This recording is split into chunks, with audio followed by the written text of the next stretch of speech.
تضاد در روایات شیعه. محققین بزرگ شیعه مانند شیخ طوسی در تهذیب الاحکام و سید دلدار علی لکنوی در اساس الاصول و حسین ابن شهاب الدین عاملی شامی در هدایت الابرار الی طریق ائمه الاطهار وجود تناقض، اختلاف، تباین و منافات را در تمام روایات و احادیث شیعه تایید می‌کنند، تا جایی که شیخ طوسی در بیان میزان این اختلاف می‌گوید هیچ روایتی نیست مگر آن که در مقابل آن روایتی مخالف وارد شده است و اختلاف در این زمینه به اندازه‌ای زیاد است که به بزرگترین اعتراضات مخالفان بر مذهبمان تبدیل شده و به نوبه خود باعث شده تا برخی از شیعیان متحیر گشته و از مذهب روی گردان شوند.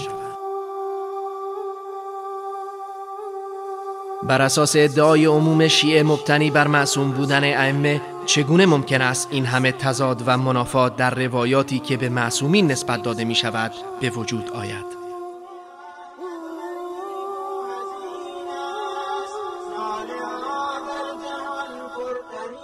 آیا ممکن است ائمه معصومین تا این اندازه با هم در امور دین اختلاف داشته باشند؟ آیا وجود این اختلاف با اصل عصمت در تضاد نیست؟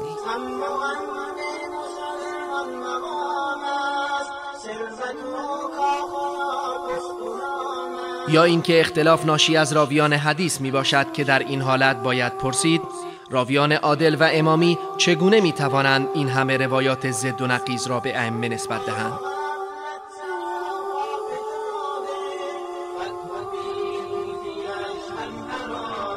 آیا این موضوع باعث خدشه‌دار شدن عدالت آنها نمی شود؟ و چرا مصنفین شیعه مانند کلینی و مجلسی چون این روایاتی را در کتب معتبر شیعه نقل کرده اند؟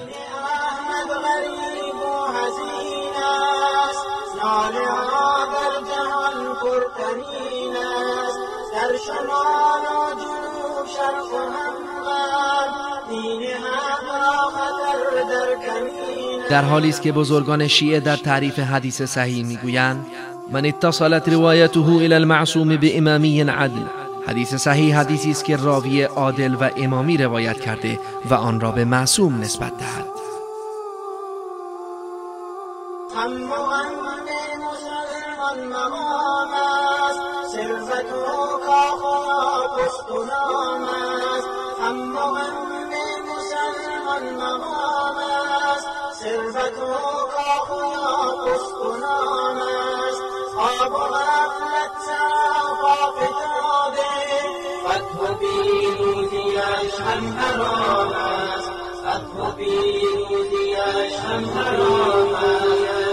حرام